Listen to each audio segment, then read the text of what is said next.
Ya, FM 91,2 Radio Kota Batik News Interaktif Solutif masih Anda simak Halo Kota Batik bersama saya Ribut Ahwandi sampai pukul 6 petang nanti ya. Nah, Anda yang ingin bergabung untuk berbagi informasi boleh melalui saluran telepon 0285424474 ataupun melalui WhatsApp di 0855420912. Dan ini ada satu informasi juga untuk Anda ya, silakan Anda yang mungkin saat ini sedang atau sudah menerima broadcast dari kami ya untuk mengisi kuesioner survei ya kepuasan masyarakat, silakan bisa diisi ya. Iya, gampang kok ngisinya karena tinggal milih aja, mencet-mencet aja ya. Online lagi.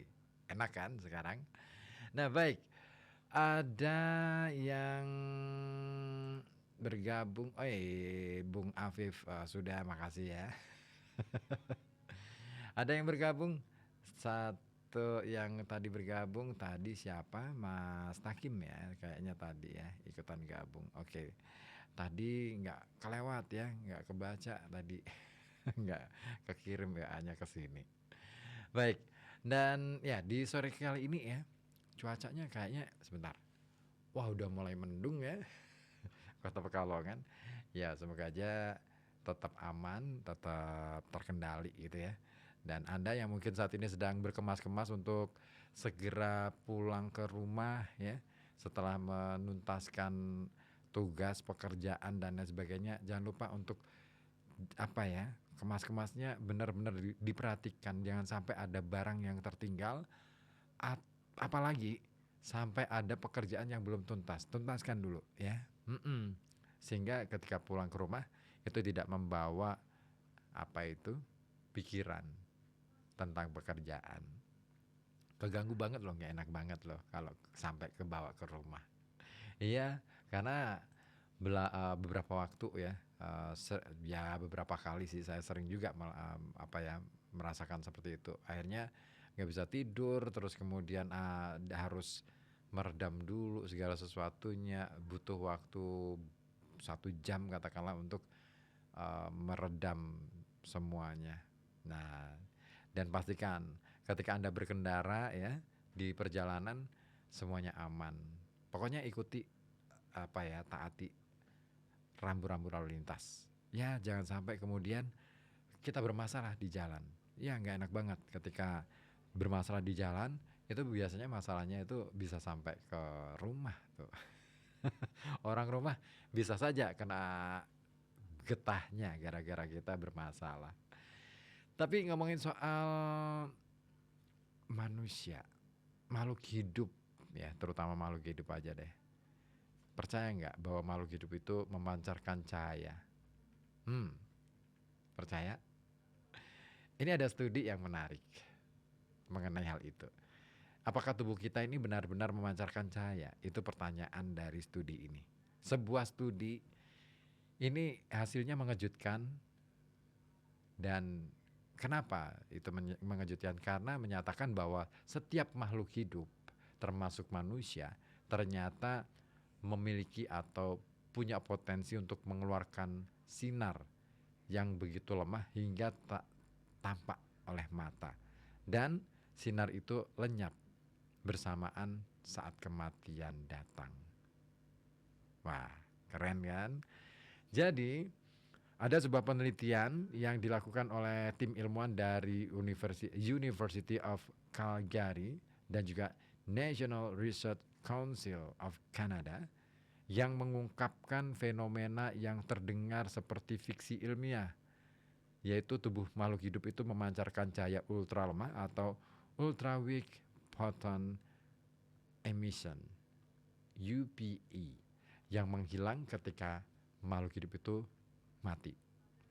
Nah, meski terdengar seperti cerita ya, cerita supranatural, cerita-cerita mungkin nenek moyang kita ya, zaman-zaman pendekar gitu ya, tentang aura, tentang atau medan energi, penelitian ini berdiri di atas dasar ilmiah yang kokoh ternyata. Para peneliti memusatkan perhatian pada biofoton, cahaya dalam spektrum tampak yang dihasilkan oleh reaksi biologis di dalam tubuh. Seperti dikatakan oleh Dr. Fahid Salari yang merupakan fisikawan dari University of Calgary yang memimpin studi ini ya. Cahaya ini sangatlah redup sehingga biasanya tertelan oleh gelombang elektromagnetik dari lingkungan atau panas tubuh. Jadi tidak begitu tampak oleh kasat mata. Namun dengan menggunakan teknologi kamera sensitif ya, seperti electron multiplying charge couple device ya, atau EMCCD, tim peneliti yang dipimpin oleh Dr. Fahid Salari ini berhasil mengungkapkan sinar itu, menangkap sinar itu. Nah, seperti dikatakannya dalam laporannya, pihaknya menemukan penurunan signifikan dalam jumlah foton yang dipancarkan setelah makhluk hidup itu mati. Dan penelitian ini dilakukan dengan menempatkan 4 ekor tikus dalam kotak gelap, ya, lalu mengambil gambar pemancar foton selama 1 jam. Setelah tikus-tikus itu disuntik mati, pemantauan dilanjutkan dalam kondisi tubuh yang sama untuk mencegah pengaruh suhu. Nah, hasilnya menunjukkan perbedaan jelas antara pancaran cahaya saat hidup ya, saat tikus itu hidup dan setelah kematiannya. Nah, tidak hanya pada hewan, ternyata uji coba juga dilakukan pada daun tanaman Arabidopsis, Thaliana dan Heptapleurum arboricola. Nah, ketika daun mengalami cedera fisik ya, dan paparan bahan kimia ya, bagian yang terluka ini ternyata memancarkan cahaya lebih terang dibandingkan bagian yang sehat. Nah, bagian daun yang terluka ini secara konsisten lebih terang dibandingkan yang tidak terluka, dan lamanya waktu itu sampai 16 jam pengamatan. Nah, fenomena ini diduga kuat disebabkan oleh spesies oksigen reaktif ya, reaktif oksigen spesies.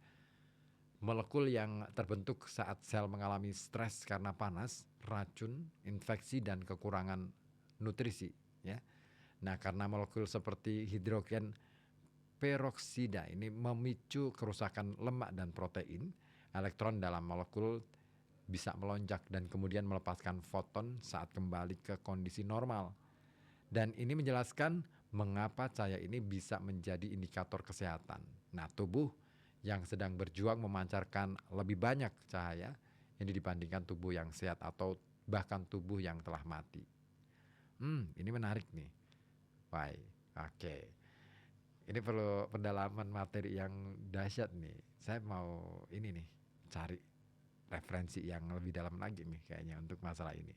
Nah, penemuan ini membuka kemungkinan untuk pemantauan kesehatan tanpa alat invasif ya. Bayangkan jika kita bisa mendeteksi stres seluler baik pada manusia, hewan atau tanaman melalui pancaran cahaya yang nyaris tidak terlihat ini. Nah, walau masih dalam tahap awal dan butuh verifikasi lebih lanjut, implikasi riset ini luar biasa. Karena seperti dikatakan oleh tim peneliti, penelitian ini mendorong spekulasi bahwa cahaya lembut yang dihasilkan oleh sel-sel yang tertekan suatu hari dapat menunjukkan apakah kita dalam kondisi sehat bercahaya atau sedang sebaliknya. Nah, studi ini juga memberikan sudut pandang baru yang menakjubkan tentang kehidupan dan kematian. Nah, mungkin benar adanya bahwa kehidupan adalah sinar, dan saat sinar itu padam, maka hilanglah nyawa. Dan cahaya yang tidak bisa dilihat mata telanjang, tapi bisa mengungkapkan kebenaran biologis yang dalam. Dan Anda kawan bisa mengakses hasil penelitian ini melalui The Journal of Physical Chemistry Letters. Dan ini menjadi tonggak awal bagi eksplorasi masa depan tentang cahaya kehidupan. Keren nih. Kalau memang ini satu penemuan baru, wis dahsyat nih. Maka teori-teori yang lama ya mengenai apakah tubuh manusia itu bisa bercahaya atau tidak gitu ya, ini akan bisa menjadi sesuatu yang keren. Nah, kira-kira Gimana Anda menyikapi ini? Baik, silakan Anda bisa berbagi informasi ataupun bisa ikutan berkomentar mengenai informasi tadi ya di 0285424474 ataupun melalui WhatsApp di 0855420912.